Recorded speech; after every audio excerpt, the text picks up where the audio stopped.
सादर भलहि मिली एक माता, सादर भलहि मिली एक माता, भगनी मिली बहु मुस्काता, सादर भलहि मिली एक माता। माँ आखिर माँ होती, कुपुत्रो जायते कुछ तपी कुमाता न भवती। पूत कपूत हो सकता, बेटी विचित्र हो सकती, बाप कांठ बांध लो, पर मां आखिर मां होती है। जग रूठ जावे पर मां नहीं रूठती, जग इधर का उधर हो जाए पर मां नहीं इधर की उधर होती। खुद सूखे में नहीं सोती पर बच्चों को सूखे में सुलाती, वो दिल मां के पास होता। खुद भूखी रह करके अपने बेटा बेटी को खिलाती, वो हृदय मां के पास होता है। और आजकल ये नौजवान युवा भाई बहन इतने बहक गए पाश्चात्य सभ्यता में, तो भगवान स्वरूप माता पिता को छोड़ करके जगत में फंस गए। हम प्रार्थना करेंगे, छतरपुर में भी कई वृद्धाश्रम हैं। व्यासपीठ से इस दास की प्रार्थना है, जगत को त्याग देना, तुम अपने प्राण त्याग देना, पर मां बाप को मत त्यागना।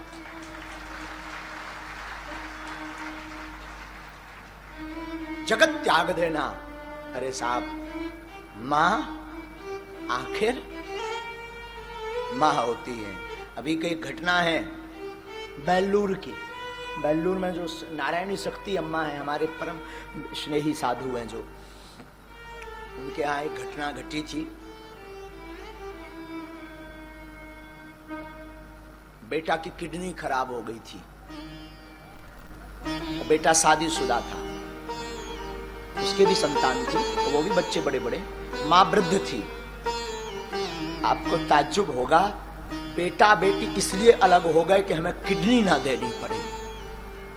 और जिस मां को उस बच्चे ने अलग कर दिया था, अब वो मां इसलिए फिर से घर में आई कि मैं अपनी किडनी अपने बेटे को दे दूं।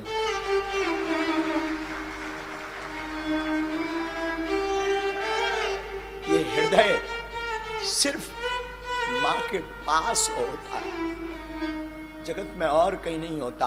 मैं प्रार्थना करूं, तुम जगत के दिखावा के लिए माँ बाप को, एक पिछली बार हमने एक कथा बताई थी, एक पंडित जी थे बिहार के पंडित जी का लड़का डीएम बन गया, कलेक्टर। अभी की घटना 20 साल पहले, वो कलेक्टर बन गया। अब कलेक्टर जैसे ही बना, पिताजी उनके गांव के पंडित थे, कर्मकांड करते थे, भीख मांग करके उन्होंने जो है कर्मकांड कर करके कलेक्टर उसे बनाया, नालायक को। अब वो कलेक्टर जैसे ही बना और उसका पहला वो भया ज्वाइनिंग, तो ये उधार गांव से रुपया उठा करके और लड़का को मिलने गए। लड़का का तो ओहदा बढ़ गया था, कलेक्टर जो हो गया था, कहते कौन कलेक्टर हो गया, कलेक्टर हो गए थे ये।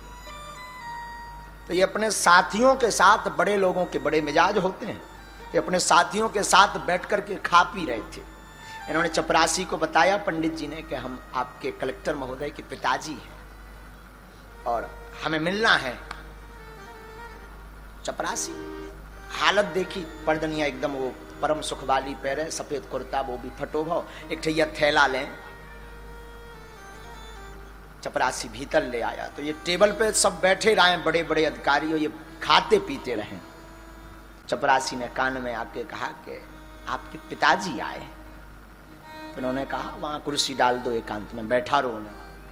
तो एक बगल में इनका मित्र कोई एसपी रहा होगा, उसने पूछा ये तुम्हारे पिताजी हैं? ये राक्षस अपने आप को बनाने के लिए बोलता, नहीं नहीं, ये हमारे पिताजी जैसे हैं, हम उनको पिताजी कहते, दरअसल ये हमारे पिताजी के मित्र हैं। अच्छा, वो बात पंडित जी ने सुन ली, बाद में बड़े संत भाई ये वृंदावन के, ये बात इन्होंने सुन ली तो ये तुरंत खड़े हुए, बोले श्रीमान सही कहा इसने। श्रीमान जी, हम दरअसल इसके पिताजी के मित्र नहीं, इसकी माताजी के मित्र थे, पर माताजी तो चली गई छोड़कर, इस निकम्मे कपूत को हमें दे गई। ये कपूत हुआ है। और इतना कहा और अपना थैला पंडित जी ने उठाया, भग गया, लौटकर बिहार गए ही नहीं, सीधा श्रीधाम वृंदावन आ गए। बाद में खूब बेटा रोया, मनाया, पठाया, पर इतना वैराग्य जागृत हुआ कि नदी यमुना किनारे बैठ करके जो अवधूत संत बने, बाद में सिद्ध कोटि के महात्मा भय, और ये खूब जीवन भर रोता रहा कलेक्टर पर, लौटकर मुंह नहीं देखा ऐसे संत। आज भी वो कलेक्टर जीवित है, राम हितेश पांडे, आज भी वो जीवित है। श्रीमान, मैं प्रार्थना करूं आप सबसे, कितने भी बड़े बन जाना, इस दास की भी आयु 25 वर्ष हो गई, आज भी पिताजी भले ही कैसे ही है, कभी उनके स्वास्थ्य के लिए तेज से बोल लूं, पर 25 साल की अवस्था में हमारे मुंह से आज भी जी के अलावा कुछ निकलते ही नहीं है, आदत ही नहीं है, औकात ही नहीं है। और माँ के लिए बेटा आखिर बेटा होता है। आज भी माँ भले ही दूर रहती, खूब दूर रहती, पर आज भी माँ हमारे हृदय के नजदीक रहती। और एक बात हमेशा व्यासपीठ से हमने बोली, फिर बोलता हूं, हमने अपने जीवन काल में बहुत दुख भोगा, लेकिन आज इस पीठ पर अगर बैठे हैं, एक मां के कारण बैठे, मां के कारण। हम अपने गांव में भीख मांगा करते थे, ब्राह्मण परिवार से थे तो भीख मांगते थे, क्योंकि पिताजी हमारे कुछ करते नहीं थे। भीख मांग करके 8 साल हम रहे अपने गांव में। हमारी माताजी ने हमें एक शिक्षा दी जो हम आज तक नहीं भूले। हम जब कई बार, आज भी श्रीमान जी महाराज जी तो परिचित हैं, जब दादा गुरु रहे 3-3 दिन तक भोजन नहीं बनता था। तो चावल खिचड़ी गांव में मांगने पर मिलती थी, तो खिचड़ी को हमारी माताजी जांते से पीस लेती थी, उसकी रोटी बनाती थी, वो रोटी टूट जाती, वो खा खा करके हमने जो है 8-8, 10-10 दिन गुजारे। और एक पजामा पहनते थे जो रात को सुखाने डाल देते, सुबह पहन के विद्यालय जाते थे। हमारी माताजी हमें रोज सिखाती थी, बेटा जब भी तुम घर से बाहर निकलना, कोई ये ना समझे कि तुम गरीब हो, मुस्कुराते हुए घर से निकलना कि हमने भोजन नहीं किया।